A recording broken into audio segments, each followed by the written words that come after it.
Hello दोस्तों, कैसे हैं आप सब। उम्मीद करता हूं आप सब बहुत अच्छे होंगे और फिर से स्वागत करता हूं आपका मेरे यूट्यूब चैनल बियॉन्ड इन्फॉर्मेशन पर। तो दोस्तों, आज मैं आपको जिस कंपनी के बारे में बताने वाला हूं उस कंपनी को लगभग पूरी दुनिया जानती है और इस कंपनी के सीईओ दुनिया के सबसे अमीर इंसान हैं जिनका नाम है इलॉन मस्क। और इतना ही नहीं, इलॉन मस्क को सबसे ज़्यादा अमीर बनाने में भी इस कंपनी का बहुत बड़ा योगदान है। तो आज हम जिस कंपनी के बारे में बात करने वाले हैं उसका नाम है टेस्ला मोटर्स, या कह सकते हैं टेस्ला INC। चलिए सबसे पहले नज़र डालते हैं टेस्ला की हिस्ट्री के बारे में।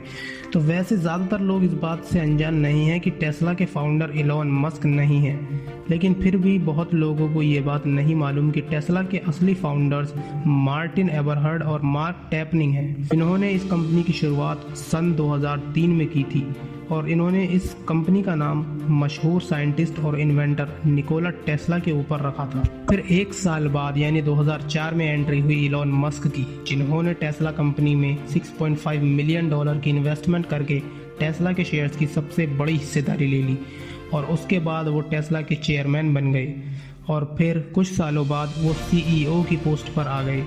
लेकिन फिर साल 2009 में टेस्ला के पुराने CEO ने एलॉन मस्क पर एक लीगल केस फाइल कर दिया, जिसमें उन्होंने कहा कि इलॉन मस्क ने उन्हें ज़बरदस्ती टेस्ला की CEO पद पर से हटाया है।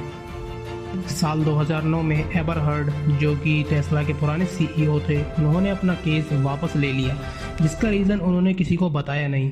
और फिर साल 2009 में ही टेस्ला ने अपनी पहली कार रोडस्टर को मार्केट में निकाला। ये कार एक इलेक्ट्रिक कार थी और ये car lithium ion battery cells पर चलती थी, जो कि पेट्रोल के मुकाबले काफ़ी सस्ती थी। फिर मई 2010 में टेस्ला ने टोयोटा से उनकी एक फैसिलिटी $42 मिलियन में खरीदी, जो कि फ्रीमोंट कैलिफोर्निया में थी। और आज ये फैसिलिटी टेस्ला की एक बहुत बड़ी फैक्ट्रियों में से एक है। और फिर दिन आया 29 जून 2010, टेस्ला को पब्लिक कर दिया गया, यानी कि इसका initial public offering IPO market में आ गया था और ये फोर्ड के बाद दूसरी मोटर कंपनी बनी ऐसा करने वाली।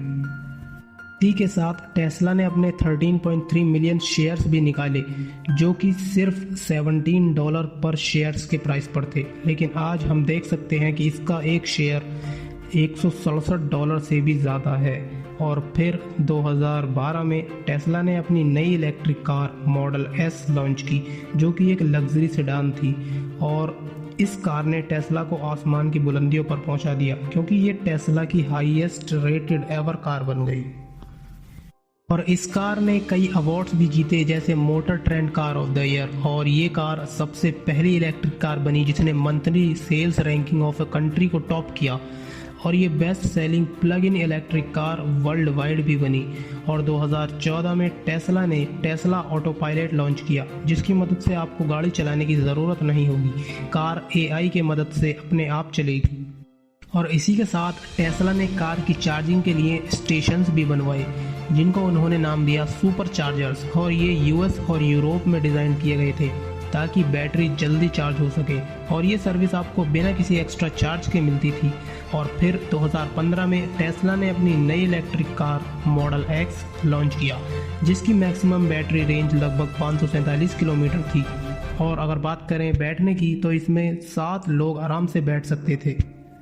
बाद टेस्ला ने बड़ी बड़ी फैक्ट्रीज बनाना शुरू किया, जिनको वो गीगा फैक्ट्रीज के नाम से बुलाते थे। और इसके अंदर व्हीकल्स और उनकी बैटरीज बनती थी। सबसे पहली फैक्ट्री ओपन हुई 2016 में, जो कि US में थी, नेवाडा और न्यूयॉर्क में। और उसके बाद टेस्ला ने अपनी गीगा फैक्ट्रीज खोली US के बाहर, जो कि शंघाई चाइना में थी।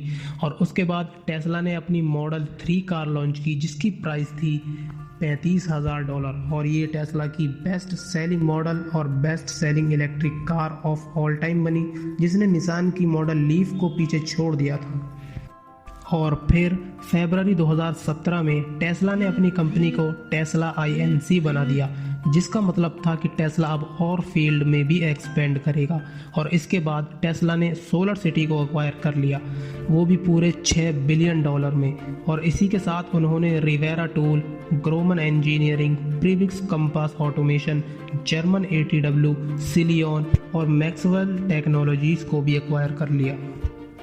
चलिए अब बात करते हैं टेस्ला कंपनी के कुछ फैक्ट्स के बारे में।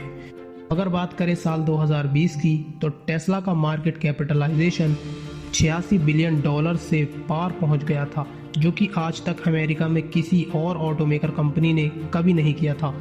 और साल 2020 में ही टेस्ला ने मार्केट कैपिटलाइजेशन में BMW, वॉक्सवैगन इन सब कंपनियों को पीछे छोड़ दिया था। और उसके अगले महीने टेस्ला का मार्केट वैल्यूएशन 206 बिलियन के पास पहुंच गया था और Tesla world's most valuable automaker बन गया था।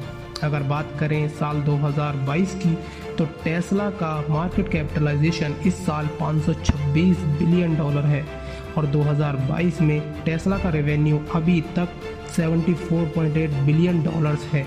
और अगर बात करें इस कंपनी के एम्प्लॉयज़ की, तो इस कंपनी में लगभग 1,10,000 एम्प्लॉयज़ काम करते हैं।